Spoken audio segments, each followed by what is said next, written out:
자, 그러면 가겠습니다. 반갑습니다, 여러분. 지난주에 여기저기 침 맞고 뜸 맞고 뜸도 맞는다 그랬어요. 뜨고 뜸뜨고 침 맞고 뜸 뜨고 그랬어요. 그래서 이 사모님 다시 한번 고맙다는 말씀을 드리도록 하겠습니다. 잘 배우셨으면 잘 사용하셔야 되는 거예요. 그렇죠? 사실 저도요, 지난번에 가르쳐 주신 대로 커피에 소금을 좀 넣어서 먹어봤어요. 근데 뭐 그냥 그런대로 먹으면 하더라고요. 괜찮아요. 드셔보십시오. 예전에 싱가포르에 있을 때요, 그 싱가포르 사람들이 과일을 소금에 찍어 먹어요. 왜 소금에 찍어 먹나? 이게 무슨 맛이냐? 그랬었는데 먹다 보니까 뭐 그것도 그냥 먹을만 하더라고요. 아니, 자꾸 먹으면 그것도 맛이 있어져요. 그런 것처럼 전에 생각해보지 않았던 것이지만 먹어보면 또 그런 대로 맛도 있고 먹다 보면 좋아지기도 합니다. 더구나 몸에 좋다고 하는 거니까, 감기에 좋다고 하는 거니까 여러분들 배웠으면 잘 사용하시기 바랍니다. 최호서 박사님 귀환하셨어요. 이소영 선생님 또 그 서연이 모두 잘 지내실 줄로 알고 그러니까 반갑긴 한데 떠나올 때 또 얼마나 섭섭하셨을까 그 생각은 좀 드네요. 그래도 여기 있는 제 입장에서 보면 잘 들어오셨습니다. 자, 2014년 1월 19일입니다.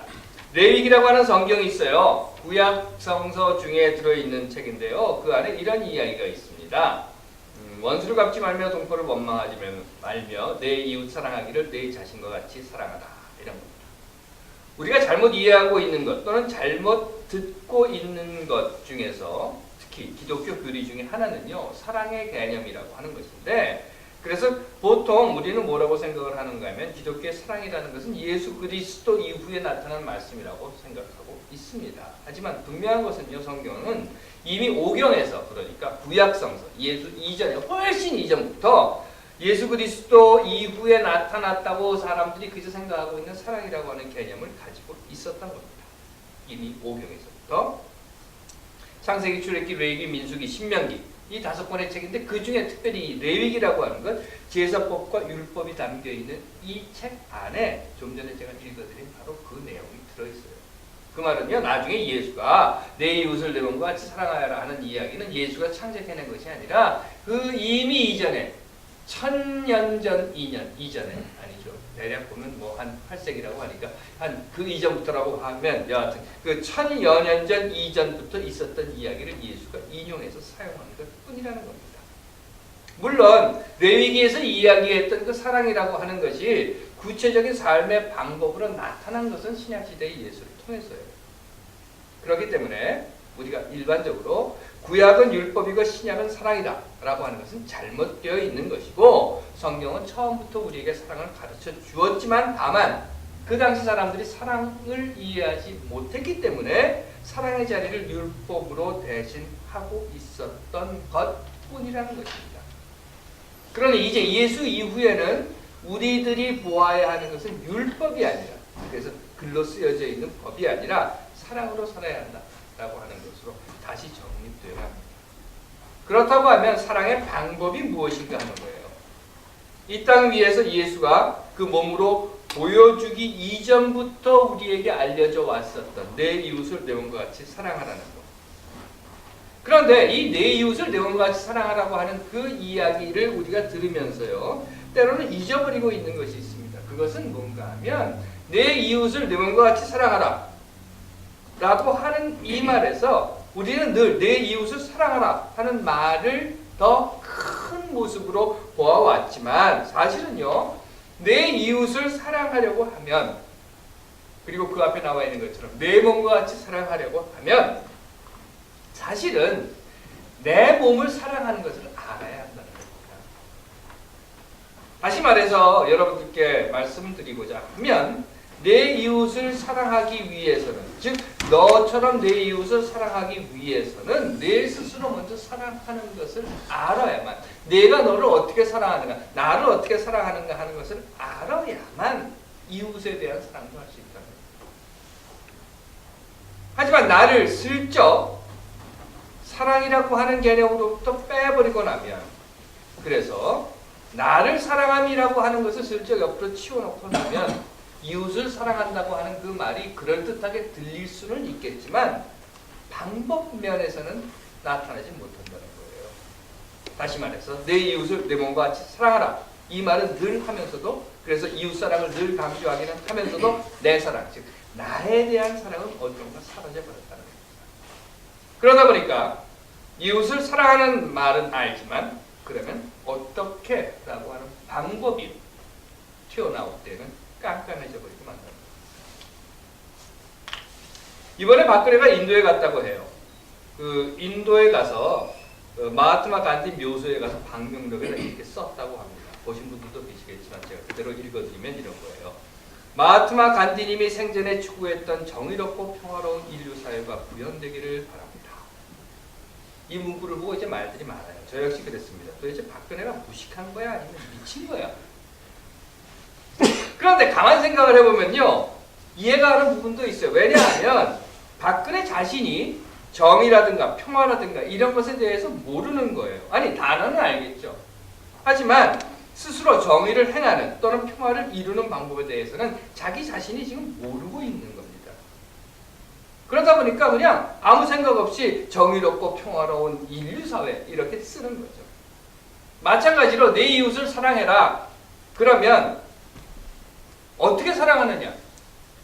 그 앞에 나와 있는 너를 사랑하는 것처럼 사랑해라 라는 말이 있기는 하지만 그 부분을 빼버리고 나면 내 이웃을 사랑해라 그러면서 교회 돈을 빼돌려서 자기 자식들에게 사업자업으로 나눠주고 또는 헌금 유용하고 교인들 고소하고 성폭력 저지르고 강단에서 가스총 딱 빼들고 그리고 위협을 하고 있는 목사들을 보면 결국은 이웃에 대한 해악과 범죄를 저지르는 것이 자기 자신을 사랑하는 법을 모르기 때문이 아닙니다 하는 생각이라는 겁니다.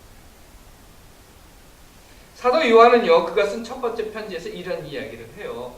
눈에 보이는 사람도 사랑하지 않으면서 무슨 하나님을 사랑한다고 하느냐. 하지만 그것보다 사실은요, 더 심각한 것은 눈에 보이는 형제가 아니라 내 자신, 여기 있는 나 스스로도 사랑하지 않으면서 어떻게 하나님을 모사하고 이웃을 사랑할 수 있게 하는 이야기인 것입니다. 그러면 저는 여러분들에게요, 내 이웃을 내 몸과 같이 사랑하라 하는 이 말에서 이웃 사랑이 강조되기 전에 먼저 나를 사랑하는 것이 돼요.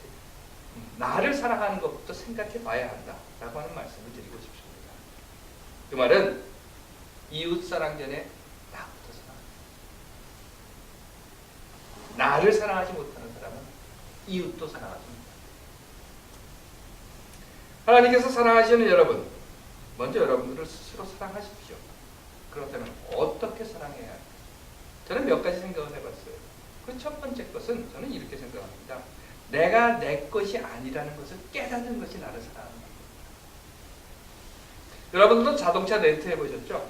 자동차 렌트를 하면 어떡합니까? 계약서에 사인하기 전에 같이 나가서 자동차 점검을 해요. 앞, 뒤, 양 옆에 어디 흠집이 나거나 망가진 곳은 없는지, 긁힌 곳은 없는지, 어디 부딪힌 곳은 없는지, 찌그러든 곳은 없는지, 혹시 그런 곳이 있다고 하면 종에다 이렇게 딱 표시를 합니다. 표시를 해놓고 나서 그 다음에 계약서에 사인을 하고 차를 빌리는 거예요.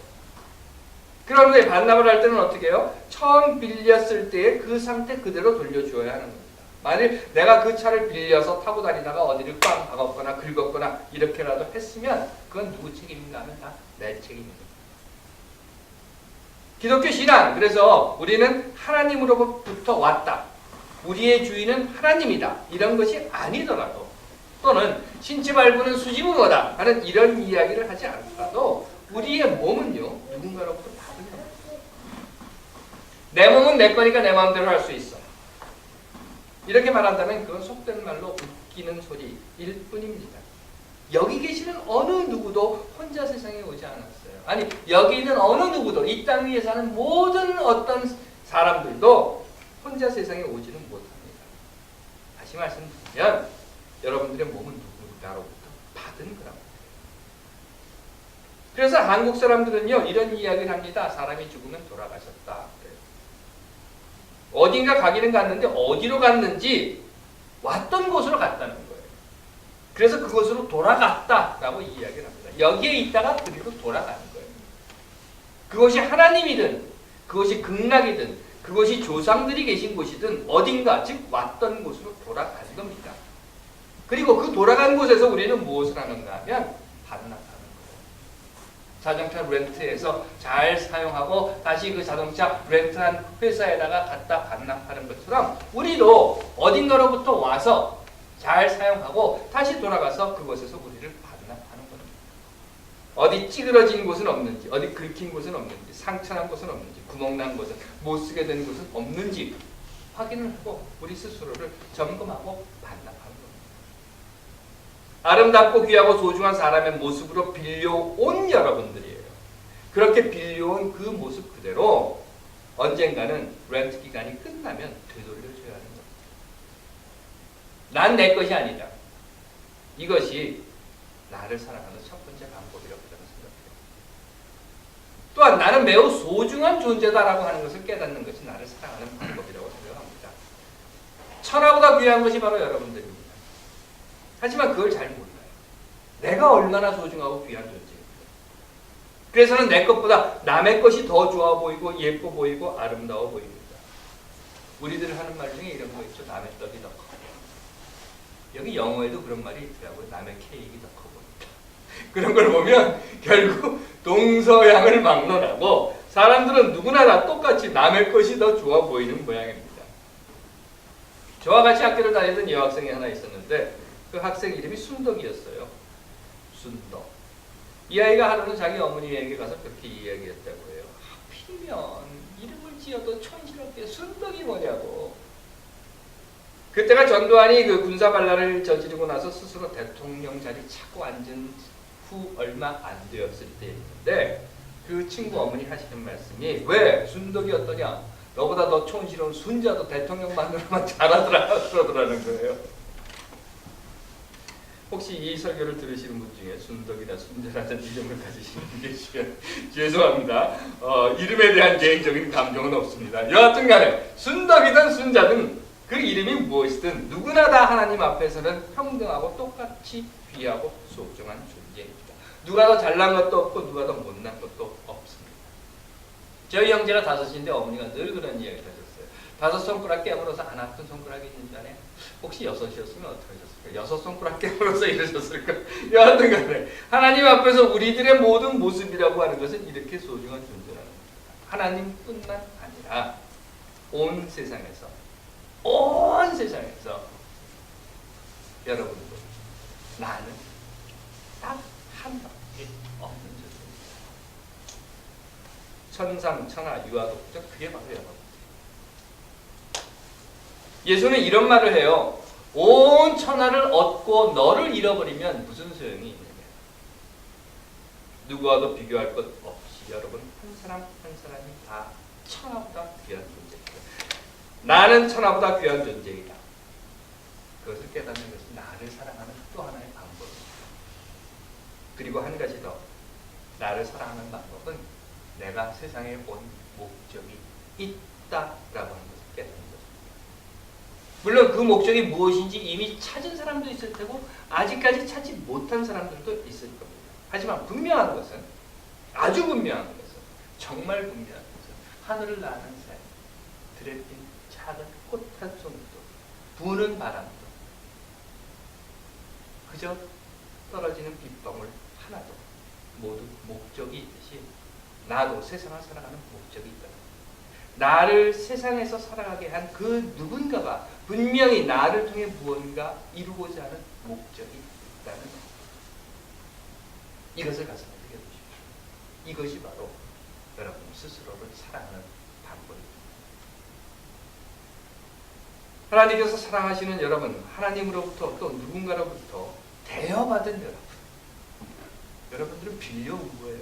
대여받은 여러분, 천하보다 소중한 여러분, 온 세상에 오직 하나뿐인 여러분, 그리고 세상을 살아가는 목적을 갖고 계신 여러분.